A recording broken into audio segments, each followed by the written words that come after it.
Thank you very much, Daniel.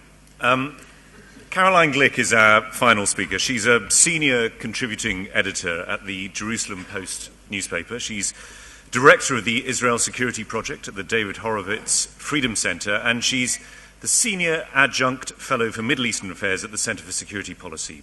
She's the author of one book, Shackled Warrior, Israel and the Global Jihad. She was also saying before we came in to this room this evening that she's taking a very precious day off writing her next book, which is due at the publishers in March. So I hope you will give her a sympathetic audience tonight. Caroline. Thank you very much. Thank you. Thanks. It's really a pleasure to be here in London. I think the last time I was here was in '95, and I think that Daniel might have been my soldier then. I can't remember. I find the whole resolution rather curious. I did just fly in here from Israel, where I live with my children, and I think that I'm pretty pro-Israel. But this resolution essentially tells me that in order to be pro-Israel, I have to support the establishment of a Jew-free state for the Palestinians. I have to say that I support the establishment of a state that must be ethnically cleansed of all Jews before the people who are supposed to have that state will agree to independence. I find that crazy. The presence of Jews in Judea and Samaria, the West Bank of the Jordan River, has nothing to do with prospects for peace or lack of prospects for peace. Israel has two peace agreements with two neighboring Arab states that have been respected. The one with Egypt for nearly 30 years, the one with Jordan since it was signed in 1994. And we signed 6 agreements with the Palestinians, with the PLO, all 6 of which they have been in material breach of since the very beginning. But none of those agreements that we signed with the PLO, nor the agreements that we signed with the Jordanians or the Egyptians, were impacted one iota by the presence of Jewish communities beyond Israel's 1949 armistice lines. Not one of them was contingent on the absence of those communities, and nobody made that a condition for negotiating with the Jewish state or for recognizing it. So if you think that throwing 500,000 Jews, 350,000 Jews, 650,000 Jews, 720,000 Jews out of their homes and their communities is the magic bullet through which we are going to achieve peace with the Palestinian Arabs, you're living in fantasy land. This has not been the case in the past. It has not been the case with our Arab neighbors. It has not been the case with our Palestinian neighbors. And there is no reason to accept the view that it is the case today. The other argument that we've heard today is that if Jews keep living and building in Judea and Samaria, we're going to end up with a one-state solution in which Jews are a minority. So let's think about this for a second. You're saying that by keeping Jews in Judea and Samaria and in Jerusalem, that somehow or another the Palestinians are going to, and the Israeli Arabs within the 1949's armistice lines, are somehow going to magically bridge the 3 million person gap between the 6.1 million Jews and the 3 million Arabs inside of 1949 armistice lines Israel and Judea and Samaria. You don't know how to count. You don't know how to count. Were Israel to absorb Judea and Samaria tomorrow and offer citizenship to all of its Arab residents, Israel would still have a 2/3 Jewish majority. So the very notion that there is a demographic time bomb on Israel's hands is simply untrue. The Central Bureau of Statistics of Israel came out yesterday with its latest data.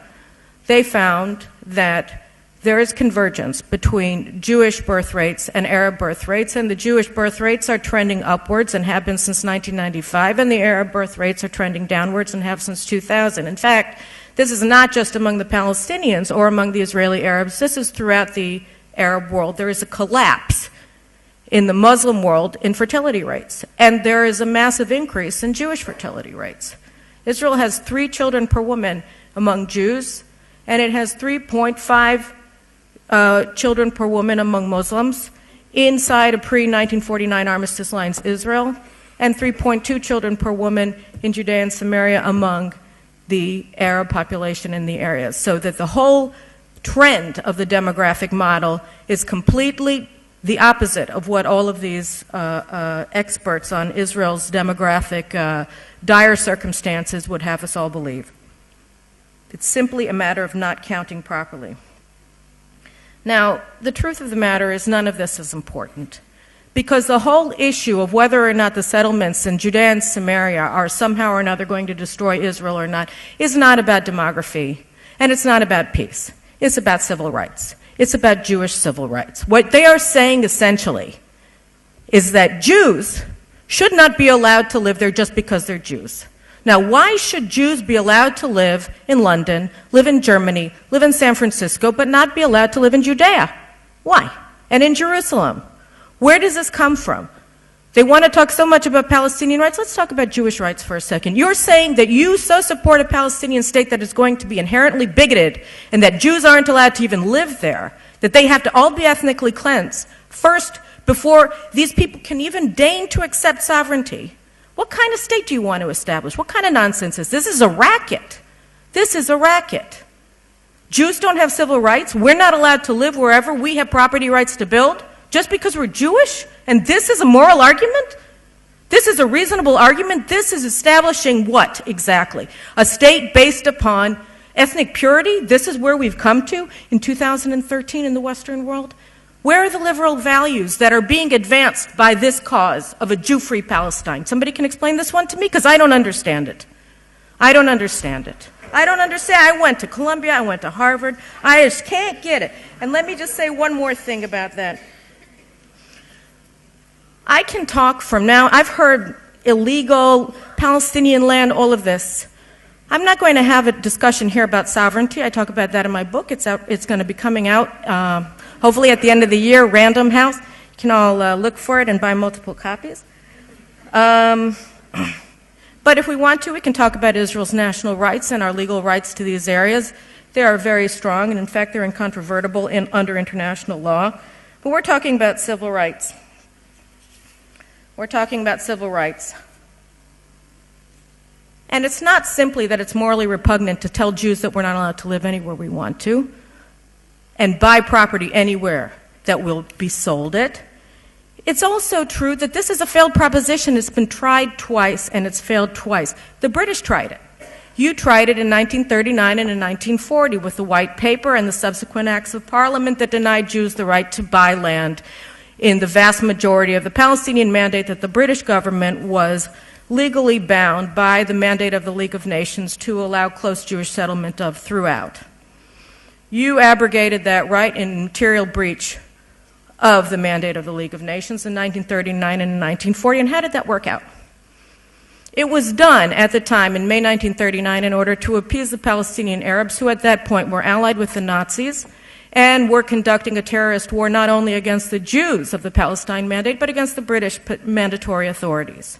And in an attempt to appease Haj Amin al-Husseini, who by that time was in Baghdad stirring up a pro-Nazi coup d'etat that took place in 1941, the British said that the Jews have no national rights, and we actually didn't mean that we supported the establishment of a Jewish state when we said we did in 1917 in the Balfour Declaration. Whoops.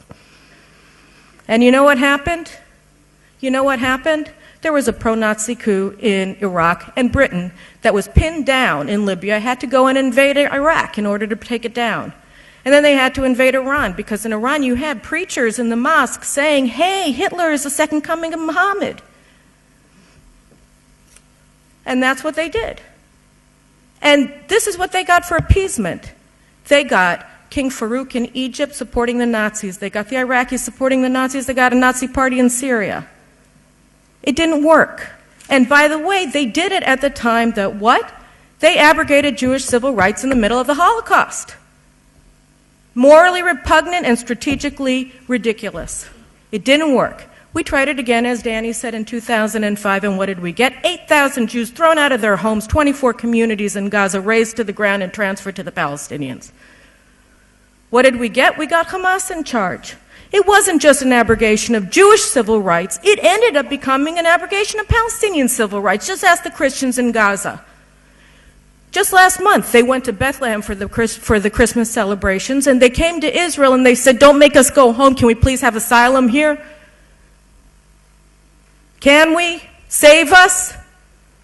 Pretty soon, just weeks from now, there's not going to be any more ancient Christian community in Gaza. But whose civil rights are being impacted here? Not just ours, not just the Jews, but the Arabs as well. The women in Gaza, who are now being increasingly intimidated, say you have to run around wearing a big hat over your head. Or how about those summer camps that are being firebombed by Hamas because they have girls and boys together? Whose civil rights are advanced by the expropriation illegally of land from Jews and the transfer to the Palestinians? Nobody. Nobody. I tell you what, this is what we're talking about here. You want to know what we're really talking about here when we talk about throwing all these Jews off the lands that we bought, that belong to us? We are talking about trying to find common ground with terrorist organizations that are mandated to enact a genocide of the Jewish people. Just read the Hamas covenant. Just see what they say. They call not for only the annihilation, the obliteration, in their words, of the Jewish state, but they call for the genocide of world Jewry. And to try to find common ground with these murderers or with Holocaust deniers like PLO chief Mahmoud Abbas, we have people like Danny Levy and Mr. Sieghart saying, what? Oh, well, we can agree that there's a subset of Jews that we also dislike, right? Let's call them the settlers and say that they're destroying all prospects for peace. Not Hamas, not Fatah, that are throwing missiles at the homes of, now 3.5 million Jews are in their range from Gaza. No, no, no, no, no. It's because Jews have the temerity to build on land that they own. That's the problem. We can sit down and talk to Hamas because we, like them, hate Jews. Now, we don't hate all Jews, but a subset. And we're going to blame everything, all the pathologies of the Arab world, all the pathologies of the Palestinians, on them. It's their fault. They're going to block peace. Not true. Again, to return to the beginning at the end of my remarks. Israel has 2 peace treaties, one with Jordan, one with Egypt, that are just fine, thank you very much for asking, and they were signed, sealed, and delivered, and maintained while Israel was expanding the Jewish presence in Judea and Samaria and Gaza. We signed 6 agreements with the PLO, again, none of which they've maintained or adhered to, but they were all signed while we were building in Judea and Samaria. How is it that suddenly this is the obstacle to peace? Because you can now find common ground when you all want to delegitimize Israel. Oh, we can all agree that we hate these specific Jews and they should all be thrown out of their houses. This is a moral atrocity. It is morally reprehensible. It is strategically idiotic.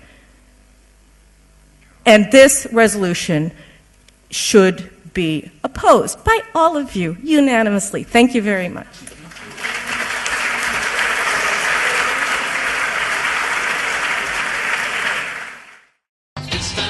Constantinople, now it's Istanbul, now Constantinople, been a long time gone. Constantinople, now Turkish delight on a moonlit night. Every gal in Constantinople.